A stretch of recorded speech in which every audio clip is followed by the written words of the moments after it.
2025 সালের last video এটা। আজকে এই মেকআপ লুকটার টিউটোরিয়াল দিব। অনেকেই কমেন্ট করেছেন, আপু তুমি এই লুকটা কিভাবে ক্রিয়েট করেছো। আমার ঠোঁটে একটু লিপস্টিক ছিল, সো এট ফার্স্ট আমি আমার ফেসটাকে খুব ভালো করে ক্লিন করে লিপস্টিক গুলো উঠিয়ে নিয়েছি। এরপর পন্স হায়ালুরনিক জেল এই ময়শ্চারাইজারটা আমি আমার ফুল ফেসে ভালোভাবে অ্যাপ্লাই করে নিব। 2025 সালের তো আজকেই শেষ দিন। এই বছরটা যেমনই কাটুক না কেন 2026 সালটা যেন সবার অনেক অনেক ভালো কাটে সেই দোয়াই করি। এরপর সেই গ্ল্যামের এই প্রাইমারটা আমি অ্যাপ্লাই করব।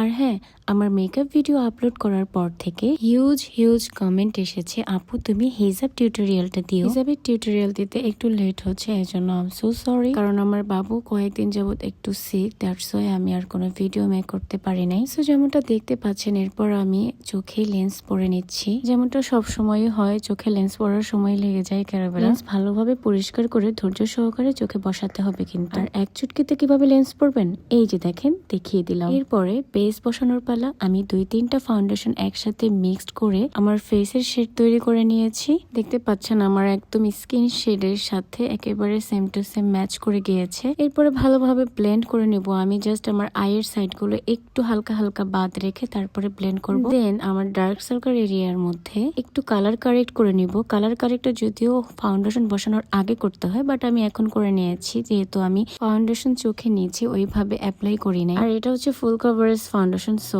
কোনো সমস্যা নেই। এরপর আমি নিয়েছি একটা কনসিলার। একটুখানি কনসিলার ব্রাশের মধ্যে নিয়ে আমার আইব্রোটা ভালো করে শার্প করে নিব। সুন্দরভাবে কনসিলার অ্যাপ্লাই করে আইব্রোটা একটা শেপে চলে আসার পর আন্ডার আই, নোজ এর যে হাইলাইট পয়েন্টগুলো আছে সেই পয়েন্টগুলোতে আমি কনসিলার অ্যাপ্লাই করে নিয়েছি।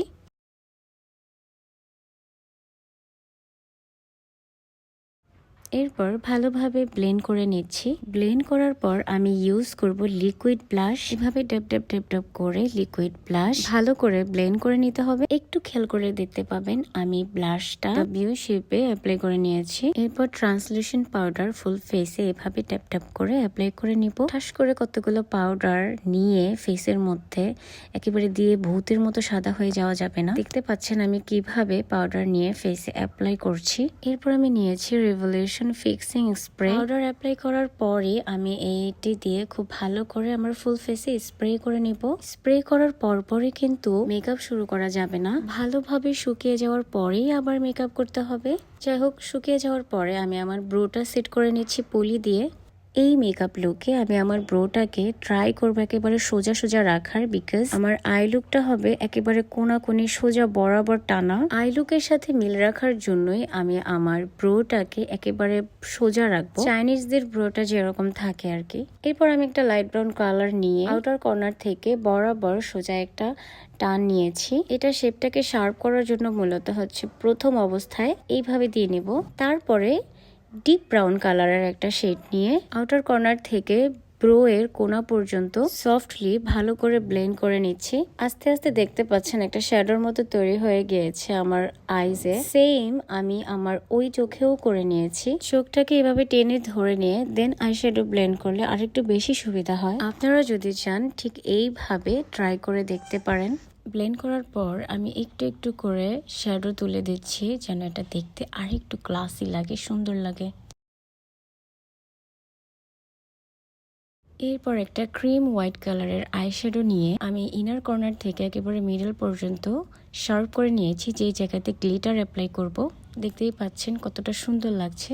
এরপর আমি এই জায়গাটুকুতে একটা লাইট ব্রাউন কালার নিয়ে এভাবে টেনে টেনে একটা দাগ দিব। তারপরে সেই দাগ বরাবর এটা কিন্তু অবশ্যই নাকের শেপের সাথে এবং চোখের শেপের সাথে মিল রেখে শ্যাডোটা অ্যাপ্লাই করতে হবে। দেখতে পাচ্ছেন আমি কিভাবে আইশ্যাডোটা দিয়েছি। এরপর আমি আই গ্লো অ্যাপ্লাই করে নিচ্ছি একেবারে মিডলে, যে জায়গাটাতে আমি ক্রিম হোয়াইট কালারের আই শ্যাডো দিয়েছিলাম ওটার উপর দিয়ে গ্লু অ্যাপ্লাই করে নিচ্ছি যেন গ্লিটার দিলে সেটা পড়ে না যায়। এরপর ব্রাউন কালারের ঠিক উপরই ভাগে গোল্ডেন কালার গ্লিটার অ্যাপ্লাই করেছি। গোল্ডেন কালারের উপরে আমি একটা সিলভার হোয়াইট কালারের গ্লিটার অ্যাপ্লাই করেছি। আর দুইটা কালার কম্বিনেশন কিন্তু একসাথে একেবারে দারুণ লাগছিল। এরপর আমি পাউডার কন্ট্রোল করব। ফেসের কন্ট্রোল পয়েন্টগুলোতে ভালোভাবে কন্ট্রোল করে নিচ্ছি। কন্ট্রোল করলে ফেসে একটা শ্যাডোর মতো তৈরি হয় এবং ফেসটা দেখতে স্লিম লাগে। এরপর ব্লাশ দিয়ে নিচ্ছি। কন্টুরিং এর ঠিক উপরে ব্লাশ, তার ঠিক উপরে হচ্ছে হাইলাইটার। সুন্দর করে আমার ফেসটাকে হাইলাইট করে নিব। তারপর আইলাইনার দেওয়ার পালা। আইলাইনার তো খুব সাবধানে দিতে হয়, তাই অফ ক্যামেরায় দিয়ে নিয়েছি। এরপর আমার চোখের ওয়াটার লাইনে আমি জেল লাইনার অ্যাপ্লাই করব। জেল লাইনার অ্যাপ্লাই করার পর ঠিক তার নিচেই একটা লাইট ব্রাউন কালার নিয়ে এভাবে ব্লেন্ড করে দিয়েছি। এরপর আমার ফেভারিট পার্ট মাস্কারা অ্যাপ্লাই করার পালা। চোখে আমি সুন্দর করে মাস্কারা অ্যাপ্লাই করে নিয়েছি। তারপর লিপটাকে ভালো করে একটা ব্রাউন কালার নিয়ে ড্র করে নিয়েছি।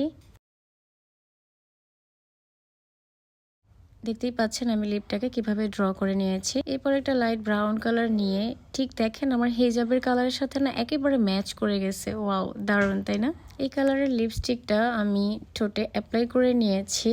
বড় একটা ভুল করছি, সেটা হচ্ছে একটা ডিপ মেরুন কালারের লিপস্টিক আমি ঠোঁটের ভিতরে ভাগে অ্যাপ্লাই করেছিলাম। ভাবছিলাম দেখতে হয়তো ভাল লাগবে, একটু ইউনিক লাগবে, বাট দেখলাম না, পরে ভাল লাগছিল না আমার কাছে।